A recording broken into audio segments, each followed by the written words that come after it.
نحمده ونصلي على رسوله الكريم أما بعد أعوذ بالله من الشيطان الرجيم بسم الله الرحمن الرحيم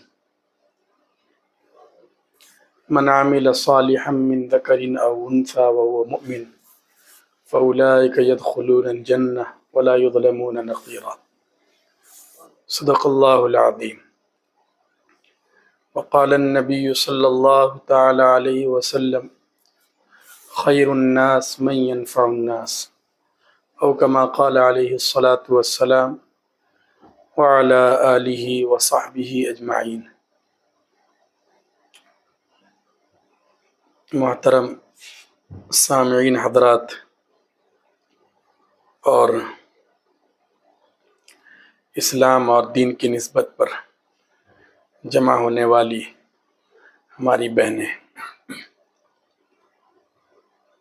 یہ بہت ہی خوشی اور مسرت کی بات ہے کہ اس وقت ہم دین کی نسبت پر اکٹھے ہوئے ہیں۔ دین کا جو تعلق ہے، جو بنیاد ہے، دوسری ہر چیز سے بڑھ کر ہے، اور جیسے ہماری زندگیوں کے لیے دوسری چیزیں ضروری ہیں، ہماری باڈی کے لیے غذا ضروری ہے، اسی طرح ایک مسلمان کی جو روحانی زندگی ہے اس کے لیے دین بہت ضروری ہے۔ اگر اس کی زندگی میں دین ہی نہیں ہے تو پھر اس میں اور دوسرے لوگوں میں کوئی فرق نہیں رہ جاتا۔ اس لیے تھوڑی دیر کے لیے دین کی نسبت پر جمع ہونا یہ بہت اہم بات ہے۔ اور دیکھیے، اللہ تبارک و تعالی نے ہمیں بہت سی نعمتوں سے نوازا ہے۔ سب کو معلوم ہے، اگر خود آدمی اپنے آپ میں غور و فکر کر لے، سوچ لے، تو اسے پتہ چلتا ہے کہ اللہ نے کس طرح پورا ایک سسٹم بنایا ہے، پورا ایک نظام بنایا ہے۔ اللہ نے فرمایا وَإِن تَعُدُّوا نِعْمَةَ اللَّهِ لَا تُحْصُوهَا، کہ اللہ کے جو انعامات ہیں، احسانات ہیں، وہ اتنے زیادہ ہیں کہ اگر انہیں گننا چاہو تو شمار بھی نہیں کر سکتے، نہیں گن سکتے، ہمارے بس سے باہر کی چیز ہے۔ لیکن کچھ نعمتیں تو ایسی ہیں جو اللہ تعالیٰ نے سب کو دے رکھی ہیں۔ پوری کائنات اللہ نے بنائی ہے، سارے انسانوں کو، مردوں کو، عورتوں کو اللہ نے پیدا کیا ہے، سب کو اللہ نے زندگی دی ہے۔ اس لیے ہر ایک کو زندگی کے سورسز چاہیے، وسائل چاہیے، کھانے پینے کے لیے غذا چاہیے، زندہ رہنے کے لیے سانس چاہیے۔ یہ وہ نعمتیں ہیں جو اللہ تعالیٰ نے سب کو دے رکھی ہیں، اور سب لوگ اس سے فائدہ اٹھاتے ہیں۔ لیکن یہ جو ایمان اور ہدایت کی نعمت ہے، یہ ہے تو سب کے لیے، لیکن اس کو قبول وہی کرتے ہیں جن کو اللہ توفیق دیتے ہیں، اور جن کے مقدر میں اللہ نے سعادت لکھ دی ہوتی ہے۔ اس نعمت کی قدر و قیمت کا اندازہ اس سے لگایا جا سکتا ہے۔ سورہ فاتحہ کی تلاوت ہمارے سامنے ہوتی ہے، ہر نماز میں سورہ فاتحہ پڑھی جاتی ہے، سب کو یاد ہے، مسلم گھرانے میں جو بھی ہوتے ہیں تقریباً سب کو سورہ فاتحہ یاد ہوتی ہے۔ سورہ فاتحہ میں کیا کہا گیا ہے؟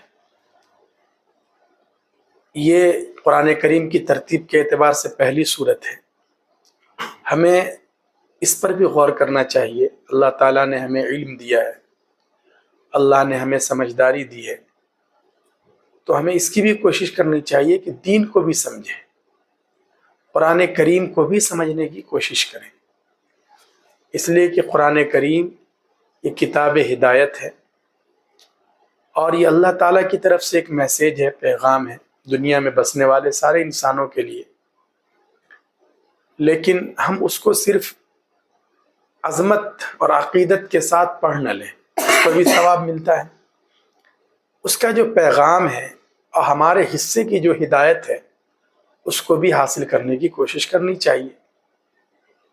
تو اسی طرح سورہ فاتحہ ہم میں سے ہر ایک کو یاد ہے، لیکن بہت سی مرتبہ اہم چیزوں کی طرف بھی ذہن نہیں جاتا، اس لیے اس میں کہا کیا گیا ہے، کیا میسیج ہے، کیا پیغام ہے، کبھی اس کی طرف بھی ذہن نہیں جاتا۔ حالانکہ سب کو سمجھنا چاہیے، کوشش کرنی چاہیے، تھوڑا وقت دین کے لیے، دین کو سیکھنے کے لیے بھی فارغ کرنا چاہیے۔ میں آپ کو شارٹ میں بتا رہا ہوں کہ سورہ فاتحہ میں بنیادی طور پر دو چیزیں ہیں۔ ایک تو یہ ہے کہ اللہ تعالیٰ سے مانگنا ہے، لیکن مانگنے کا طریقہ کیا ہونا چاہیے۔ سورہ فاتحہ میں توحید کی تعلیم دی گئی ہے کہ اللہ کے علاوہ کسی اور کے آگے سر نہیں جھکانا ہے، اللہ کے علاوہ کسی اور سے نہیں مانگنا ہے۔ لیکن سوال یہ ہے کہ مانگنے کا طریقہ کیا ہو، اور دوسرا سوال یہ ہے کہ اگر مانگنا ہے تو کیا مانگیں۔ سورہ فاتحہ میں ان دونوں سوال کا جواب دیا گیا ہے۔ جو شروع کی آیات ہیں اس میں ہمیں بتلایا گیا ہے کہ مانگنے کا طریقہ کیا ہے۔ چنانچہ اللہ تعالیٰ نے طریقہ سکھلایا ہے کہ دیکھو، اگر اللہ سے مانگنا ہے تو اللہ کی بڑائی بیان کرو، اللہ کی حمد کرو، اللہ کی تعریف کرو، الحمدللہ رب العالمین کہو کہ تمام تعریفیں اس اللہ کے لیے ہیں جو سارے جہانوں کا پالن ہار ہے۔ اس کو رحمان کہو، اس کو رحیم کہو، اور اسی کی بادشاہت کو تسلیم کر لو اور اپنے آپ کو اس کے آگے جھکا دو، اور یہ کہہ دو کہ ہم تیرے علاوہ کسی اور کو اپنا معبود نہیں سمجھتے، ایاک نعبد و ایاک نستعین، ہم تیری ہی عبادت کرتے ہیں اور تجھی سے مدد چاہتے ہیں۔ تو اس طرح اللہ کی تعریف کر کے، اللہ کی بڑائی بیان کر کے، عبادت کو اللہ کے لیے خالص کر کے اللہ کو راضی کر لو، یہ ہے مانگنے کا طریقہ۔ حدیث پاک میں بھی بتلایا گیا ہے، ایک صحابی آئے اور انہوں نے ہاتھ اٹھا کر اللہ تعالیٰ سے مانگنا شروع کر دیا کہ اللہ مجھے یہ دے دے، وہ دے دے۔ آپ صلی اللہ علیہ وسلم نے بلایا اور آپ نے سکھلایا ان کو کہ نہیں، یہ طریقہ نہیں ہے۔ طریقہ یہ ہے کہ سب سے پہلے اللہ کی بڑائی بیان کرو، اللہ کی حمد کرو، اس کے بعد درود شریف کا اہتمام کرو، پھر تمہیں جو کہنا ہے اللہ سے کہو۔ اللہ تو قبول کرتے ہیں، نہ مانگنے والوں سے اللہ ناراض ہوتے ہیں۔ اللہ کبھی کسی کی دعا کو رد نہیں کرتے، ٹھکراتے نہیں ہیں اگر آدمی سچے دل کے ساتھ مانگتا ہے، اگرچہ اس قبولیت کے طریقے الگ الگ ہوتے ہیں، تو ہمیشہ اللہ سنتے ہیں۔ تو بہرحال پہلے تو یہ تعلیم دی گئی ہے کہ ہمیں مانگنے کا کیا طریقہ اپنانا چاہیے۔ پھر سوال یہ ہے کہ کیا مانگنا چاہیے، یہ بھی اللہ تعالیٰ نے بتلایا ہے۔ اللہ پاک نے جہاں یہ سکھلایا ہے ہمیں کہ تمہیں کیا مانگنا ہے، وہاں اللہ نے یہ نہیں کہا کہ تم مجھ سے بنگلہ مانگو، تم مجھ سے بینک بیلنس مانگو، اچھے اچھے عہدے مانگو، اچھے اچھے ملازمتیں مانگو، یہ اللہ نے نہیں سکھلایا۔ کیوں؟ اس لیے کہ یہ چیزیں وہ ہیں جو اللہ نے سب کو دے رکھی ہیں۔ بعض دفعہ وہ لوگ جو اللہ کی رٹ کو چیلنج کرتے ہیں، جو اللہ کے باغی ہیں، دشمن ہیں، جو اللہ کو ہی نہیں مانتے، کسی دین اور دھرم کو نہیں مانتے، ناستک ہیں، دہریے ہیں، اللہ ان کو بھی کئی مسلمانوں سے زیادہ عطا کر دیتے ہیں۔ ان کے پاس دولت کی ریل پیل ہوتی ہے، ان کے پاس منسٹری ہوتی ہے، ان کے پاس اقتدار ہوتا ہے، سب کچھ ہوتا ہے۔ اس لیے اللہ نے ان چیزوں کے مانگنے کا حکم نہیں دیا، اس لیے کہ ان چیزوں کی اللہ کے یہاں وہ حیثیت نہیں ہے، ورنہ اللہ اپنے نہ ماننے والوں کو، اب اللہ اپنے دشمنوں کو کیسے یہ چیزیں دیتے۔ اللہ نے جس چیز کے مانگنے کا حکم دیا ہے وہ عجیب و غریب چیز ہے، اللہ کے خزانے میں سب سے قیمتی چیز ہے۔ اللہ نے فرمایا اہدنا الصراط المستقیم، کہ لوگو تمہیں اگر مجھ سے مانگنا ہے تو تم مجھ سے صراط مستقیم کو مانگو، ہدایت کو مانگو، ایمان کو مانگو، اسلام کو مانگو۔ یہ ہدایت کی دولت وہ دولت ہے جو اللہ تعالیٰ سب کو نہیں دیتے۔ بہت سے قریبی رشتہ داروں کو بھی اللہ نے محروم کر دیا۔ رسول اکرم صلی اللہ علیہ وسلم تڑپتے رہے، ان کے چچا ابو طالب ہمیشہ آپ کی سپورٹ میں رہے اور ہر آڑے وقت میں کام آئے۔ رسول اکرم صلی اللہ علیہ وسلم کی بڑی خواہش تھی کہ کسی طرح چچا کلمہ پڑھ لیں تاکہ ان کی بھی نجات اور مغفرت کا سامان ہو جائے۔ لیکن اللہ تعالیٰ نے صاف لفظوں میں آیت اتار دی، انک لا تہدی من احببت ولکن اللہ یہدی من یشاء، آپ جسے چاہیں اسے ہدایت مل جائے یہ کوئی ضروری نہیں ہے، ولکن اللہ یہدی من یشاء، اللہ جسے چاہے گا صرف اس کو ہدایت ملے گی۔ ہدایت کی اتھارٹی اور ہدایت کا پاور صرف اور صرف اللہ رب العزت کے پاس ہے۔ تو اللہ تعالیٰ نے اپنے فضل سے ہمیں وہ ہدایت عطا کی ہے، اللہ پاک نے ہمیں وہ دین عطا کیا ہے، وہ ایمان عطا کیا ہے، بغیر کسی ریکویسٹ کے کر دیا ہے۔ مسلم گھرانے میں ہمیں اللہ نے پیدا کیا ہے، یہ اللہ کی بہت بڑی نعمت ہے۔ ان نعمتوں کی قدر ہمیں، چونکہ اس کے لیے ہم نے قربانیاں نہیں دی ہیں، اس کے لیے ہم نے تلواریں ہمارے اوپر نہیں چلائی گئی ہیں، اس کے لیے ہمیں بھوکا نہیں رہنا پڑا ہے، اس کے لیے ہمارے گھر میں کسی کی شہادت نہیں ہوئی ہے، اس لیے ہمیں ان نعمتوں کی قدر نہیں ہے۔ ورنہ ان صحابیات سے پوچھنا چاہیے جنہوں نے اس ایمان کے لیے کتنی قربانیاں دی ہیں۔ سب سے پہلے جس کا خون بہا ہے اسلام کے لیے وہ بھی ایک صحابیاں ہیں، وہ بھی ایک خاتون ہیں۔ اپنے بچوں سے ان کو الگ ہونا پڑا، اپنے گھر سے الگ ہونا پڑا، اپنے شوہر سے الگ ہونا پڑا، کیسے کیسے حالات آئے، اور ان حالات کے بعد ظاہر ہے کہ جو چیز حاصل ہوتی ہے اس کی قدر ہوتی ہے۔ تو اللہ پاک نے اپنے فضل سے ہمیں یہ ایمان اور ہدایت کی دولت عطا کی ہے، ہمیں اس نعمت کی قدر و قیمت کا احساس ہونا چاہیے، یہ بہت ضروری ہے۔ ہماری زندگی کا جو اصل ماحصل ہے سب کچھ یہی ہے، ایمان اور ہدایت ہے، اس کے بغیر زندگی کس کام کی ہے؟ یہاں کی زندگی کیا ہے؟ یہاں کی زندگی آدمی 50 سال جیتا ہے، 60 سال، 70 سال، 80 سال، یہی تو ہے، اور وہ بھی پلک جھپکتے ہی یہ زندگی گزر جاتی ہے، پتہ بھی نہیں چلتا ہے۔ 60 سال والے کو بھی ایسا لگتا ہے جیسے بہت تیزی کے ساتھ میری زندگی گزر گئی۔ تو اس لیے اب اس زندگی کا تو بس یہ ہے کہ بہت تیزی سے یہ زندگی گزر جائے گی، اصل مسئلہ جو ہے وہ آخرت کا ہے۔ آنکھ بند ہونے کے بعد جو حالات شروع ہوں گے، اس لیے کہ ہم اور آپ سب مسلمان ہیں نا، ہمارا یقین ہے کہ ہم مرنے کے بعد، مٹی میں ملنے کے بعد، ایسا نہیں ہے کہ ہم بالکل ختم ہو جائیں گے، نہیں، اصل نئی زندگی کی شروعات ہوتی ہے اس سے، اور وہاں اللہ تبارک و تعالیٰ کے یہاں سب کو حاضر ہونا ہے، اور اس زندگی میں ہم نے جو اعمال کیے ہیں، جو کار خیر کیے ہیں، اس کے بارے میں ہم سے سوال کیا جائے گا۔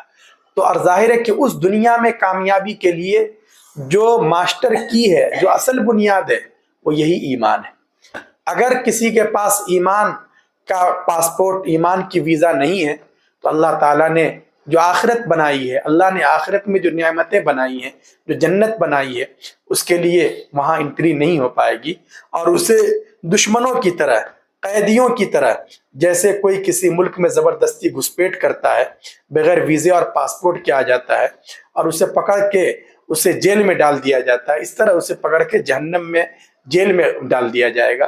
تو اس لیے اصل چیز ایمان ہے۔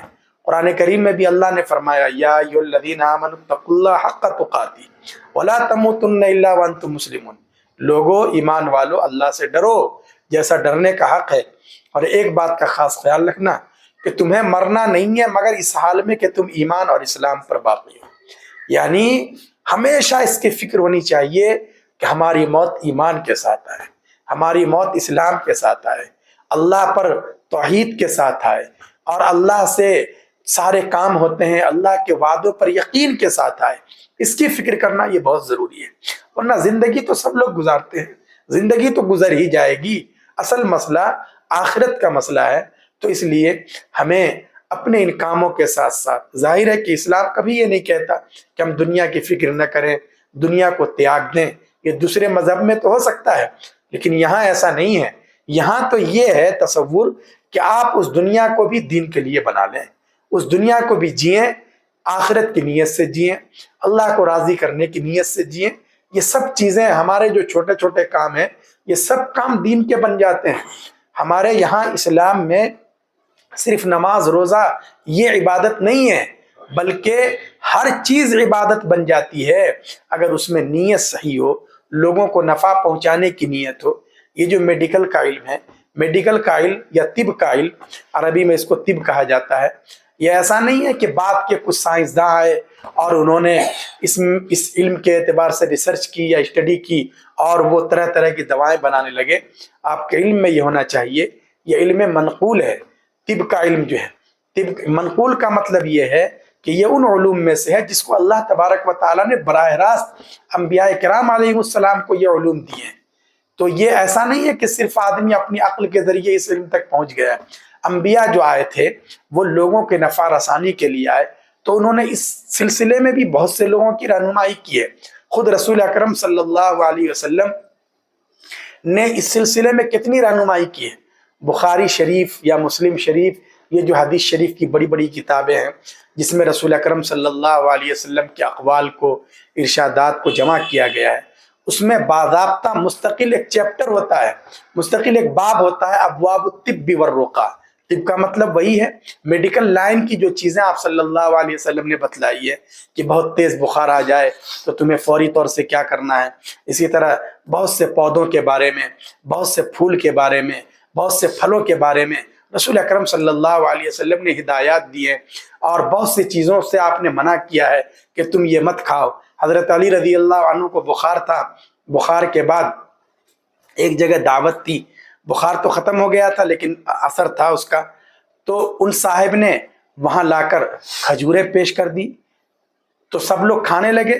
حضرت علی رضی اللہ تعالیٰ عنہ نے اس کی طرف ہاتھ بڑھایا تو آپ صلی اللہ علیہ وسلم نے فرمایا کہ نہیں، آپ یہ مت کھائیے، فَإِنَّكَ نَاقِصٌ، اس لیے کہ آپ ابھی بیماری سے اٹھ کر آئے ہیں، آپ کا جسم اس کو قبول نہیں کرے گا، یہ سخت غذا ہے اور اس کا پیٹ پہ بھی زیادہ اثر پڑے گا، اس لیے آپ اس کو مت لیجیے۔ تو آپ صلی اللہ علیہ وسلم نے انہیں منع کر دیا، پرہیز کرنے کا حکم دیا۔ تو یہ سب چیزیں ہمارے یہاں ہیں، شریعت میں ہیں، کتاب و سنت میں ہیں۔ پھر جب کچھ ہلکی پھلکی چیزیں آئیں، تربوز جیسی کچھ چیزیں آ گئیں، تو آپ صلی اللہ علیہ وسلم نے فرمایا اصب منہ، کہ اس میں سے آپ لیجیے، یہ ہلکی چیزیں ہیں، آپ کے لیے فائدہ مند ہے۔ تو یہ سب چیزیں ہمارے لیے دین کی چیزیں ہیں، ایسا نہیں ہے کہ یہ دین سے بالکل ہی الگ چیزیں ہیں۔ بعد میں مسلمانوں نے بھی اس سلسلے میں نئے نئے تجربات کیے۔ آپ صلی اللہ علیہ وسلم کی خود روایت ہے کہ اللہ تبارک و تعالی جب بھی کوئی بیماری پیدا کرتا ہے تو اس کے ساتھ اس کا علاج بھی اللہ ضرور پیدا کر دیتا ہے، شفا کا ذریعہ بھی اللہ ضرور پیدا کرتا ہے۔ یہ الگ بات ہے کہ انسان کو ریسرچ کرنے میں، تحقیق کرنے میں، وہاں تک پہنچنے میں وقت لگ جاتا ہے۔ تو بہرحال مسلمانوں نے پھر اس سلسلے میں بڑے کارنامے انجام دیے، اور بعد میں پھر دوسرے لوگ آئے اور انہوں نے اس کو باضابطہ ایک فن بنایا اور اس کو آگے بڑھایا۔ تو یہ چیز بھی ایسا نہیں ہے کہ بالکل الگ چیز ہے، یا یہ کہ جو لوگ طب میں ہیں، میڈیکل میں ہیں، وہ سب دنیا داری کا کام کر رہے ہیں، ایسا نہیں ہے۔ اگر ہم کچھ چیزوں کو اس طرح تقسیم کر دیں کہ صرف یہ چیز دین کی ہے، یہ چیز دنیا کی ہے، تو یہ گویا کہ اسلام کو نہ سمجھنے کی چیز ہے۔ اس لیے ہمیں سمجھنا ہے کہ اسلام جو ہے ان چیزوں کا حکم دیتا ہے۔ علامہ شامی علیہ الرحمہ نے باضابطہ یہ مسئلہ بھی لکھا ہے کہ اگر کسی شہر میں 40 مفتیان کرام ہو، فقیہ ہوں، اور وہاں ایک بھی ڈاکٹر نہ ہو، تو شہر کے رہنے والے سب کے سب لوگ گنہگار ہوں گے، اس لیے کہ اس کی بھی ضرورت ہے نا لوگوں کو۔ تو اس لیے آپ کو اللہ تبارک و تعالیٰ نے ایک موقع دیا ہے، ہمیں اس نعمت کی قدر کرنی ہے، اور اللہ نے آپ کو ایسا موقع دیا ہے کہ اس کے ذریعے آپ انسانیت کی خدمت کر سکتی ہیں، لوگوں کے کام آ سکتے ہیں۔ پیارے آقا صلی اللہ علیہ وسلم کے پاس ایک صحابی آئے اور انہوں نے بتلایا کہ یا رسول اللہ، میں لوگوں کو کچھ جڑی بوٹیوں سے دوا بھی دیا کرتا تھا اور جھاڑ پھونک بھی کرتا تھا، اب پتہ نہیں کیا جائز ہے کیا ناجائز ہے، تو آپ ذرا دیکھ لیجئے۔ تو آپ صلی اللہ علیہ وسلم نے ان سے پوری ڈیٹیل لی، انہوں نے اپنا پورا طریقہ بتلایا کہ میں اس طرح کام کرتا ہوں، اس طرح کرتا ہوں۔ آپ صلی اللہ علیہ وسلم نے فرمایا کہ یہ تو ناجائز ہے، اس کو تو تم چھوڑ دو، اس میں تم کسی کی تصویر بناتے ہو، یہ صحیح نہیں ہے۔ البتہ یہ جو ہے یہ ٹھیک ہے، اس سے کسی کا علاج ہو جاتا ہے۔ اور آپ نے پھر فرمایا کہ دیکھو، اگر تم سے کسی کا بھلا ہوتا ہو تو ضرور کرنا چاہیے تمہیں۔ خیر الناس من ینفع الناس، لوگوں میں سب سے بہتر وہ ہے جو لوگوں کے کام آتا ہے، لوگوں کے دکھ درد میں ہاتھ بٹاتا ہے، لوگوں کی بیماری دور کرنے میں مدد دیتا ہے۔ یہ بہت ضروری ہے۔ کنتم خیر امہ اخرجت للناس، تم بہترین امت ہو، قرآن کریم میں کہا گیا ہے۔ کیوں بہترین امت ہو؟ اس وجہ سے کہ تمہیں دوسروں کے نفع کے لیے بھیجا گیا ہے، کہ تم صرف اپنے لیے نہیں جیتے ہو بلکہ تمہارے دل میں دوسروں کے بارے میں بھی درد ہوتا ہے۔ تو اس لیے فکر کرنا اور لوگوں کے کام آنا یہ تو بہت بڑی چیز ہے۔ اللہ تعالیٰ نے آپ کو موقع دیا ہے، آپ ابھی سے یہ نیت کر لیں، قوم کی خدمت کی نیت کر لیں، غریبوں، مسکینوں، لاچاروں اور عام لوگوں کی خدمت کی نیت کر لیں چاہے آپ اس کے لیے فیس بھی لیں، سب کچھ کریں، لیکن اگر خدمت کی نیت ہے کہ ہم لوگوں کے کام آئیں گے، اس کے ذریعے مسلمان بچیوں کے لیے، مسلمان خواتین کے لیے بھی بڑے مسائل ہیں، وہ سارے مسائل کو ہم حل کریں گے، پھر دیکھیے آپ کا یہ سارا پڑھنا عبادت ہے، یہ سب اللہ کی رضا کے لیے ہو جائے گی یہ ساری چیزیں۔ سونا بھی پھر عبادت، اس کے لیے چلنا بھی عبادت، اس کے لیے فیس جمع کرنا، راتوں کو جاگنا، یہ سب عبادت ہے اگر نیت درست ہو۔ پیارے آقا صلی اللہ علیہ وسلم نے ارشاد فرمایا کہ تم اپنی بیوی کے منہ میں جو لقمہ ڈالتے ہو یہ بھی صدقہ ہے۔ صدقہ صرف یہ نہیں ہے کہ آدمی غریبوں پر پیسے لٹا دے، بلکہ شریعت کے حکم کی تعمیل کرنا کسی بھی طریقے سے یہ دین ہے۔ تو اس لیے اللہ نے آپ کو موقع دیا ہے، اس نعمت کی قدر کرنی چاہیے، لیکن اس کے ساتھ ساتھ ہم چاہیں کچھ بھی ہو جائیں، سب سے پہلے نمبر پر ہمیں اس کا خیال رکھنا ہے کہ ہم سب اللہ کے بندے اور اللہ کی بندیاں ہیں، ہم اللہ کے حکموں کے غلام ہیں، پیارے آقا صلی اللہ علیہ وسلم کی لائی ہوئی شریعت کے تابع ہیں۔ اس لیے ہم چاہے جاہل ہوں، ہم چاہے پڑھے لکھے ہوں، ہم چاہے ڈاکٹر ہوں، ہم چاہے پیشنٹ ہوں، کچھ بھی ہوں، ہم سب کے لیے جو ہدایات ہیں ہمیں ان ہدایات کی روشنی میں عمل کرنا چاہیے۔ حضرت ام عطیہ رضی اللہ عنہ، یہ صحابہ کرام جب زخمی ہو جاتے تھے ان کے زخموں کا علاج کیا کرتی تھی، اور ان کو اللہ نے بڑی مہارت دی تھی، اور ہر جنگ میں رسول اکرم صلی اللہ علیہ وسلم ان کو بھی لے جانے کا حکم فرمایا کرتے تھے۔ تو آپ صلی اللہ علیہ وسلم نے اس طرح کی خواتین سے فائدہ اٹھایا، صحابہ کرام کو فائدہ ہوا، تو اللہ نے آپ کو بھی موقع دیا ہے، لیکن اس کے ساتھ ساتھ اپنے اخلاق اور اپنے کردار، اپنے ایمان اور اپنے عمل صالح کی فکر کرنا یہ بہت زیادہ ضروری ہے۔ دیکھیے سب لوگ زندگی جیتے ہیں، لیکن اپنے پروفیشنل کورس کے ساتھ ساتھ، اپنی ذمہ داریوں کے ساتھ ساتھ آدمی کے اندر عمل صالح ہو اور اللہ کا خوف ہو، توحید کے ساتھ اگر وہ زندگی گزارے، شریعت کے مطابق زندگی گزارے، پھر دیکھیے زندگی میں کتنا لطف آتا ہے، اور اس کی زندگی لوگوں کے لیے ہدایت کا ذریعہ بن جاتی ہے۔ اللہ نے آپ کو موقع دیا ہے، ایک تو یہ ایسا نہیں ہے کہ صرف آپ علاج کر کے دوسروں کو فائدہ پہنچا سکتی ہیں، بلکہ آپ کے پاس دوسری خواتین آئیں گی، اور وہ اس لیے آئیں گی کہ اگر آپ ان کو زیادہ وقت دے دیں تو وہ آپ کا احسان سمجھیں گی۔ دوسرے لوگوں کے پاس تو اس طرح نہیں جاتی ہیں، آپ کے پاس علاج کے لیے آپ کی نیت ہو، کوئی بھی اگر آ رہی ہے آپ اس کو خیر کی ایک بات بتلا دیں، کسی کو کلمہ نہیں آ رہا ہے کلمہ سکھلا دیں، کسی کی بچی ادھر ادھر بہک رہی ہے آپ اس کو توجہ دلا دیں کہ اپنی بچی کی تربیت صحیح کرو، اور آپ اس کا علاج بھی کر دیں۔ آپ کے ایک کلمے کے ذریعے اگر وہ راہ راست پر آ جائے، اس کے دل کو اگر بات لگ جائے، تو پھر تو گویا کہ آپ نے دنیا کے ساتھ آخرت بھی کما لی ہے۔ کتنی بڑی بات ہے یہ۔ پیارے آقا صلی اللہ علیہ وسلم نے ارشاد فرمایا حضرت علی رضی اللہ عنہ سے کہ اگر تمہارے ذریعے کوئی ایک آدمی سیدھے راستے پر آ جائے تو تمہارے لیے سرخ اونٹوں سے بہتر ہے، قیمتی دولت سے بڑھ کر ہے۔ تو اس لیے اللہ نے آپ کو یہ موقع دیا ہے، اور تو اس لیے آپ کو اپنی ذمہ داری کا احساس اور زیادہ ہونا چاہیے۔ اور یہ دیکھیے یہ فتنوں کا زمانہ ہے، پہلے لوگوں کو بھٹکایا جاتا تھا جہالت کی وجہ سے، لوگ جانتے نہیں تھے، جہالت کے راستے سے لوگوں کو بھٹکایا جاتا تھا۔ یہ فتنوں کا زمانہ ہے، اس زمانے میں ہمارے دین پر، ہماری فکر پر، ہمارے کلچر پر جو حملہ ہو رہا ہے وہ علم کے راستے سے حملہ ہوتا ہے، اور اس طرح کوشش کی جاتی ہے کہ ہمارے مسلم نوجوان اور مسلم بچے اور بچیاں، ان کے دل اور دماغ میں خود اسلام کے بارے میں ہی شکوک و شبہات پیدا کر دیے جائیں کہ اسلام تو بہت پرانا مذہب ہے، اسلام میں پرسنل لاء کا سسٹم صحیح نہیں ہے، اسلام میں نکاح اور طلاق کے مسئلے صحیح نہیں ہیں، اسلام میں میراث کا نظام صحیح نہیں ہے۔ اس طریقے سے علم کے راستے سے اب لوگوں کو بھٹکایا جاتا ہے۔ یاد رکھیے ہمارے پاس سب سے قیمتی سرمایہ ایمان ہے، اگر ہمارا دل اور ہمارا دماغ اگر اس میں اسلام کے خلاف اس طرح کے جراثیم پیدا ہو جائیں تو پھر تو ہم کہیں کے نہیں رہیں۔ اس لیے اس کے لیے بہت زیادہ ضروری ہے کہ دیندار لوگوں سے بھی ہمارا تعلق ہو، قرآن کریم سے ہمارا تعلق ہو، حدیث پاک سے ہمارا تعلق ہو، تاکہ ہم علی وجہ البصیرت پوری قوت کے ساتھ اور دلیل کے ساتھ اپنے مذہب پر مضبوطی کے ساتھ جمیں، بلکہ دوسروں کے لیے بھی مضبوطی کا اور ہدایت کا ذریعہ بنے۔ تو اس کے لیے ضروری ہے کہ ہمیں خود اپنے آپ کو صحیح ڈگر پر اور صحیح راہ پر رکھنا پڑے گا، تب تو ہم دوسروں کے لیے کارآمد ہوں گے۔ لیکن اگر ہماری زندگیوں میں دین نہیں ہے، اگر ہماری زندگیوں میں خوف خدا نہیں ہے، اگر ہماری زندگیوں میں دوسروں کو نفع پہنچانے کا جذبہ نہیں ہے، تو پھر ہم دوسروں کے لیے کہاں سے کارآمد ہو سکیں گے؟ اس لیے اس بات کی بہت زیادہ ضرورت ہے کہ ہم اپنے دوسرے سارے کاموں کے ساتھ ساتھ جو فرائض ہیں، واجبات ہیں، ہم ان کی ادائیگی کی فکر کریں، نمازوں کا اہتمام ہو، اور بہت ہی اہتمام کے ساتھ اس کے مسائل معلوم کر کے نمازوں کا اہتمام ہو، ایک وقت نکالیں، قرآن کریم کی تلاوت کا اہتمام ہو۔ تو اس طرح دین کے ساتھ زندگی جڑی رہتی ہے، اور اللہ تبارک و تعالیٰ سے ہمیشہ دعاؤں کا بھی اہتمام ہو۔ یہ دعا، یہ بھی ایک عبادت ہے۔ یہ نہیں کہ جلدی جلدی نماز پڑھ لی اور الگ ہو گئے، نہیں، الگ سے دعا بھی کرنا چاہیے۔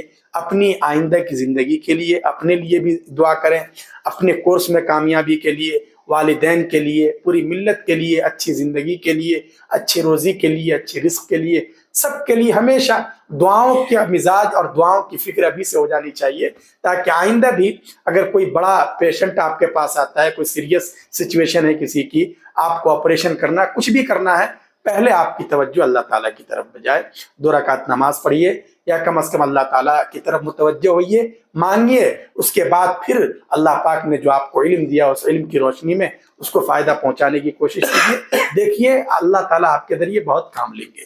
لوگوں کو صرف ظاہری بیماری سے ہی علاج نصیب نہیں ہوگا، بلکہ لوگوں کے اندر جو روحانی بیماریاں ہیں، ان بیماریوں کو بھی اللہ تبارک و تعالیٰ، ان بیماریوں سے شفا کے لیے اللہ تعالیٰ آپ کو قبول کریں گے۔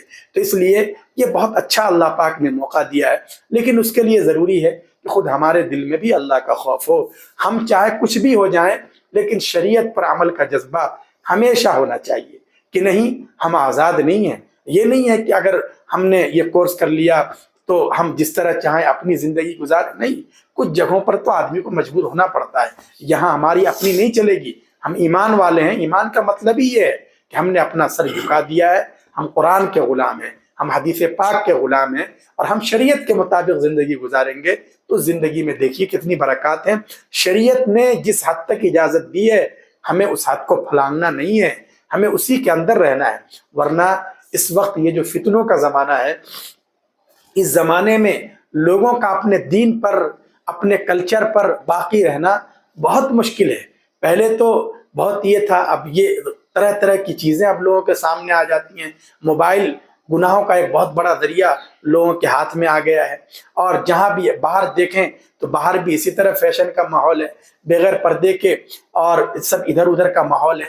تو اس میں اپنے آپ کو دین پر کیسے قائم رکھنا ہے کہ جہاں تک ہو سکے ہمیں دین اور شریعت کے تقاضوں کو پورا کرنا ہے۔ اس کے لیے مجاہدہ کرنا پڑے گا، سنگھرش کرنا پڑے گا، اپنے آپ کو تیار کرنا پڑے گا کہ نہیں، اس طرح کے حالات آئیں گے، پھر بھی ہمیں شریعت سے آگے نہیں بڑھنا ہے۔ شریعت کا جو حکم ہوگا ہمیں اس حکم کو پورا کرنا ہے۔ وَمَن يَتَّقِ اللَّهَ يَجْعَل لَّهُ مَخْرَجًا، قرآن کریم میں اللہ نے وعدہ کیا ہے، یہ وعدہ سب کے لیے ہے، مردوں کے لیے بھی ہے، عورتوں کے لیے بھی ہے، سب کے لیے ہے، کہ دیکھو تم اپنے دل میں اللہ کا خوف پیدا کرو تو پھر گھبراؤ مت، کوئی راستہ تمہارا رکے گا نہیں۔ جو اللہ سے ڈرے گا، اللہ اس کے لیے راستہ پیدا کریں گے۔ وَيَرْزُقْهُ مِنْ حَيْثُ لَا يَحْتَسِبُ، اور اللہ اسے وہاں سے دیں گے جہاں اس کا ذہن اور دماغ بھی نہیں گیا ہوگا۔ تو اس لیے ٹھان لینا ہے کہ چاہے کیسے ہی حالات آئیں، ہمیں شریعت کو کی حد کو پھلانگنا نہیں ہے، ہمیں شریعت کے حکم کی تابعداری کرنی ہے، ہمیں ہر چیز کا اہتمام کرنا ہے، وقت پر نماز کا اہتمام کرنا ہے، پردے کا اہتمام کرنا ہے، قرآن کریم کی تلاوت کا اہتمام کرنا ہے، تعلیم کا ایک ماحول بنانا ہے۔ اور تو پھر دیکھیے اس طرح ایک آپ آئیڈیل بنیں گی ہماری دوسری مسلم بچیوں کے لیے اور مسلم بہنوں کے لیے۔ آپ جس علاقے میں جائیں گی اور جس خاندان سے آپ کا تعلق ہوگا، پورے خاندان کی اصلاح کا ذریعہ بن جائیں گی۔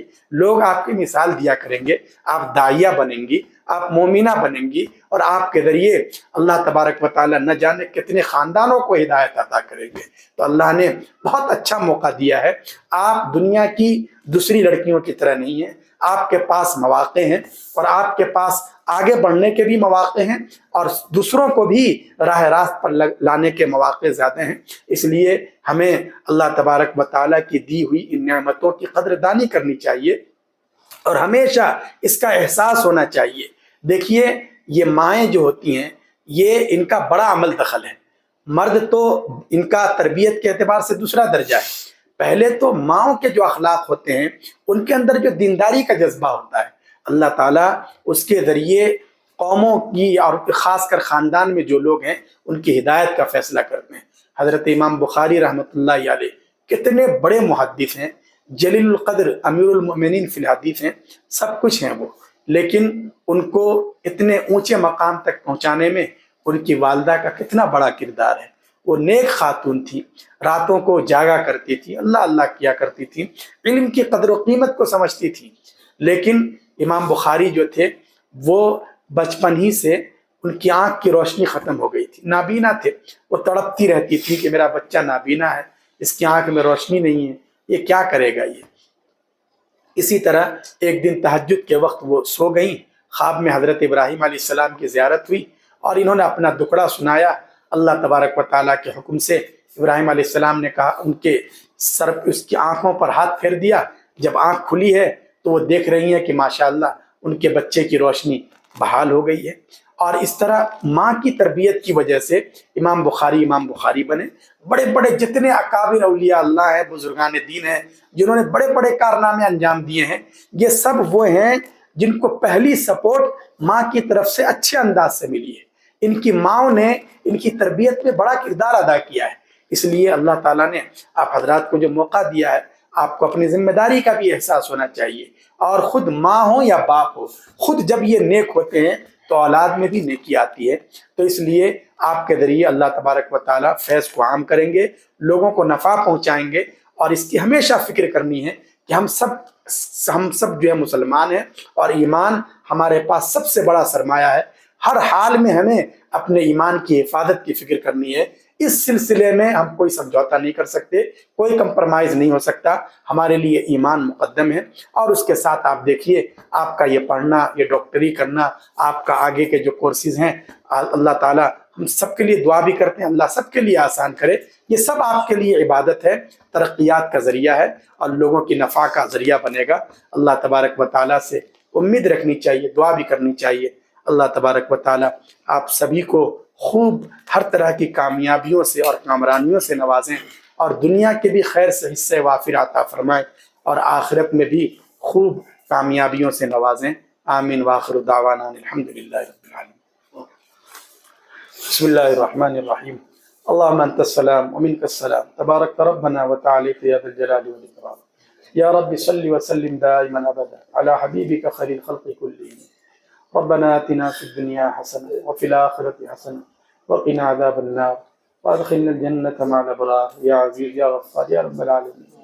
اے اللہ ہم سب کے گناہوں کو معاف فرما، ہماری خطاؤں سے درگزر فرما. اے اللہ ہماری حاضری کو اور تھوڑی دیر کی اس نشست کو بے انتہا قبول فرما.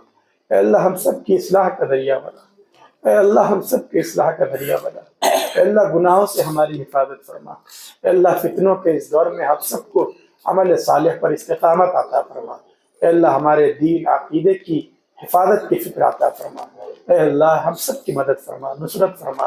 اے اللہ ہماری یہ جو طالبات ہیں، اے اللہ ان سب کو اپنے جائز مقاصد میں خوب کامیابی عطا فرما. اے اللہ انہیں اپنے والدین کی آنکھوں کی ٹھنڈک بنا، قوم ملت کے لیے نافع بنا. اے اللہ ان کے آئندے کے جتنے ایمس ہیں، جو پروگرام ہیں، اے اللہ سب کو آسان فرما. اے اللہ سب کو آسان فرما. اے اللہ سب کو دین سے محبت عطا فرما. اے اللہ اپنے مذہب سے محبت عطا فرما. اے اللہ ہم سب کو سنت اور شریعت کے مطابق زندگی گزارنے کی توفیق عطا فرما. اے اللہ مسلمانوں کی جان کی، مال کی، عزت کی، آبرو کی حفاظت فرما. پوری دنیا میں ہدایت کی ہوائیں چلا دے. اے اللہ ہدایت کے ماحول کو عام فرما. آمین یا رب العالمین. اے اللہ جن لوگوں نے اس پروگرام کو منعقد کیا ہے، اس پروگرام کو آرگنائز کیا ہے، بلکہ جن لوگوں نے بھی اس کے لیے جس طرح کا بھی تعاون کیا ہے، فکرے کیے، اے اللہ سب کو اجر جزیل عطا فرما. ان کی نسلوں میں دین کے دعات اور شہدائی پیدا فرما، علماء ربانیین پیدا فرما. اے اللہ ہم سب کو اپنی مرضیات پر چلنے کی توفیق عطا فرما. آمین یا رب العالمین. ربنا تقبل منا انك انت السميع العليم وتب علينا يا مولانا انك انت التواب الرحيم. صلی اللہ تعالی علی خیر خلقہ محمد وآلہ وصحبہ اجمعین برحمتک یا ارحم.